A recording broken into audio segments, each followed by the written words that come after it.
And Bulldog is not here, but he's big on this, and with Sam even, 8 division winner parlay.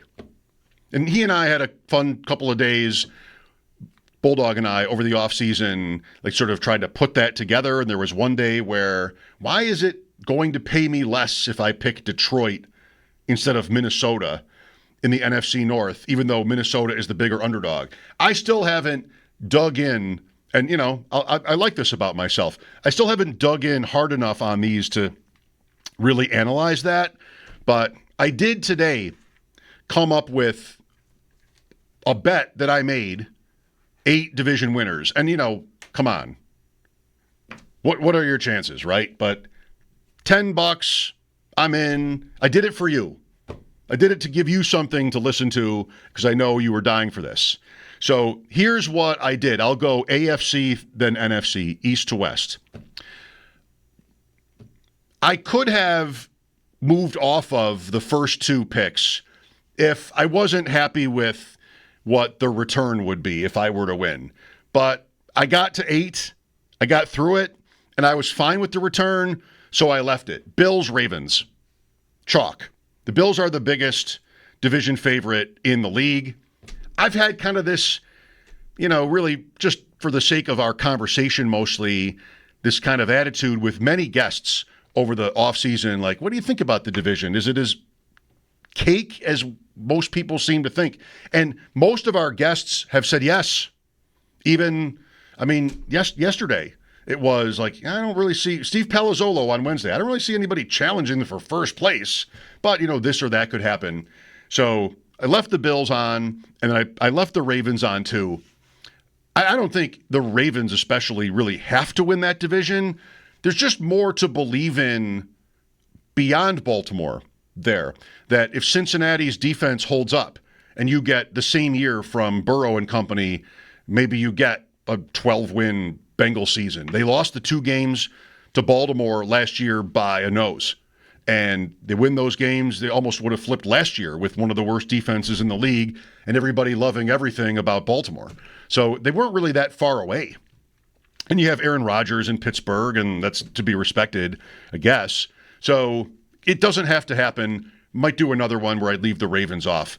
I started Bills, Ravens. Now I know when I get to the AFC South, I've got to get creative. Just picking all the favorites is not going to work. So I went Jacksonville there. And I don't think that's really that risky. Houston, though, very questionable up front, new coordinator. If you need it, if you care about it, Mixon is out, and he might not play at all. Rookie receivers after Collins and Christian Kirk, I guess. Houston is not that solid to me. So Jacksonville, new coach, lots of talent. We'll try that. And then I went with Denver. And Denver, as we get to the end of the offseason, to me is a team that everybody respects. Maybe they don't think they're great, but everybody thinks they're good.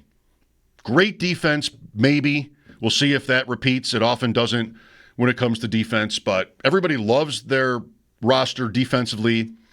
Knicks worked out. I just sort of, to be cheeky, better stats than Allen last year. Yards, touchdowns, picks. Like, Knicks was better than the MVP in every one of those categories as a rookie. So you got something there. And they use a lot of different pieces, like the Bills do, kind of, at receiver and even running back. But Sean Payton was a success last year there. And then maybe they're better, and maybe Kansas City just has, I don't know, it's lame, run its course.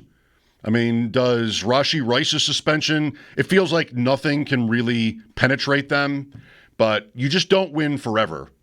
So Denver's live. I think they're good.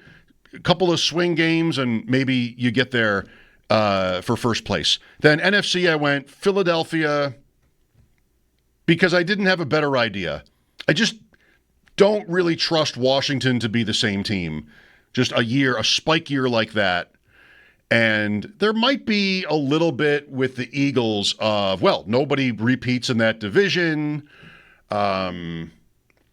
No way they have sort of the smooth trip like in a horse race, they might say, as last year. So they have to throw more. Not everybody loves Hurts as a passer. I think there could be a sort of skepticism about the Eagles that I'm just going to bet against here and take them. And it wasn't like a huge price. Can't get with Dallas anymore. And I think the Giants might be okay, but I doubt first place. I mean, that'd be pretty crazy.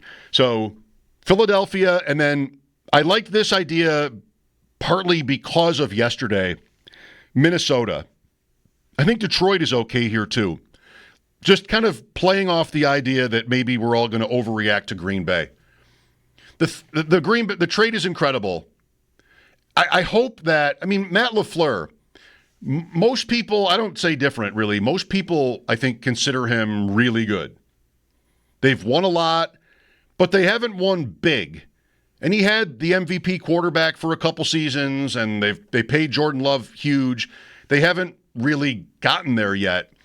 And I wonder if, I said this, even yesterday, before the Parsons trade, is Green Bay ready to sort of put its foot down? Like ready to go for it? They run the ball a lot. They don't run very many plays relative to the rest of the league. It's all pretty safe. Do you believe in Jordan Love or don't you? Wide receiver in the first round. Now this trade, I mean, Green Bay had better come out going. Next week, they open with the Lions at home. Perfect. Make your statement. Do we need more time to acclimate Micah Parsons? I would hope not. They have a Jaden Reed injury that might be a little bit of annoying for them, but I just, in terms of this particular parlay, though, I went with Minnesota because I think the roster is great. And, O'Connell, the coach, has gotten his quarterbacks off every time. And Justin Jefferson, the same every time. They bring in Adam Thielen to put with Jefferson and Hawkinson to start the season. They get Jordan Addison after 3 games. Aaron Jones, Jordan Mason. I like the Vikings. So they were the third choice. Gave me a little bit of juice here for this parlay. Then I'm going to skip the NFC South for dramatic effect. San Francisco is the favorite in the West. A super easy schedule. It was interesting to talk to Steve Palazzolo about that division on Wednesday. At the end of our conversation, which I really enjoyed, I asked him, is there a dark horse for you in the league this year? And his answer was, I think anything can happen in the NFC West. Maybe Seattle with Darnold. If they get the offensive line right, maybe they're legit. Arizona. I can't just bring myself to consider Arizona as like good. I mean, it's happened. Kurt Warner, Carson Palmer, even Murray got them to the playoffs. Like, it's happened. I liked his argument, his logic. Okay, maybe. The Rams, I mean, they have a recent Super Bowl. They still have Stafford, Nakua, Devontae Adams, McVay. They've got the principal, Jared Verse. They've got the principal figures for a team that you can, believe in. And they went to the NFC or divisional round. They lost to Philadelphia in a close game, but they held up pretty well last year. I'm just going with the Niners. They've got enough right. They always scheme their offense to pretty much perfection. McCaffrey is healthy. Kittle. So I went San Francisco. And then NFC South, I went Carolina. This was the one bigger long shot that I picked. Second biggest would be who? Like the Vikings, I guess. And they're not really that much of a long shot. They won, 13 games last year or something. But Carolina's a big bet. Carolina is a coach that really incredibly, the player deserves the credit too, incredibly salvaged Bryce Young last year. That was just, he was written off like total bust at the 101. Stroud was a great rookie, and Young was just like terrible. Next year starts, so last year, it's more of the same. He sits for a month or so, comes back, and he's got it. Really weird. I don't know how that happened.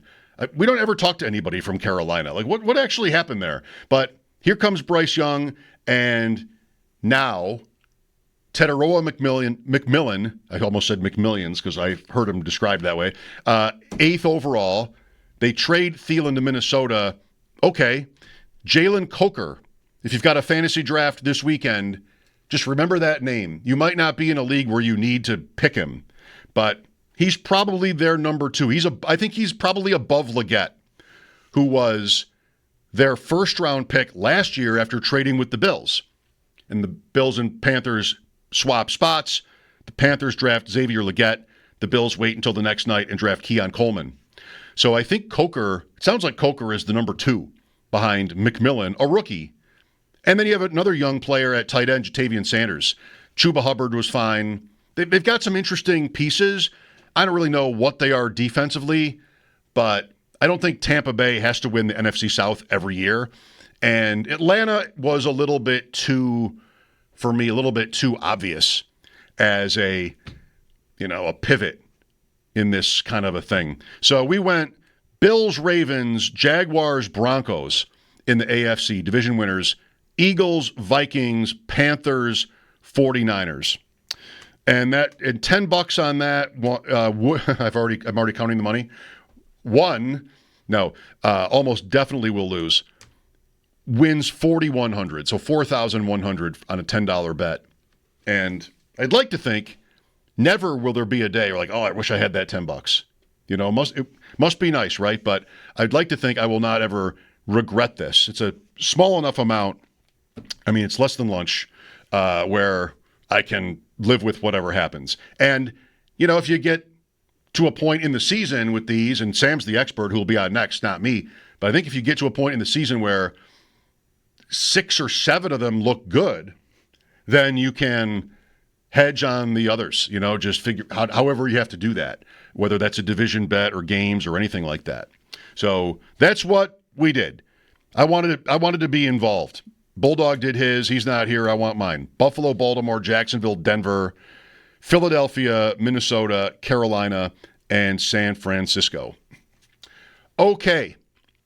Well, there's a lot, even though we've got the holiday weekend coming up and the regular season doesn't start until next week. And I've also got 3 guests coming up, whether it's fantasy or whether it's any sort of Bills point that we've been talking about for a couple of days or for 6 months. This is the day for it. We get to Tuesday and we're breaking down matchups. I think Tuesday, especially with Monday off, like I said, Labor Day weekend just sort of truncates the whole thing. We get to Tuesday and it's like, okay, wow, the Ravens, this is really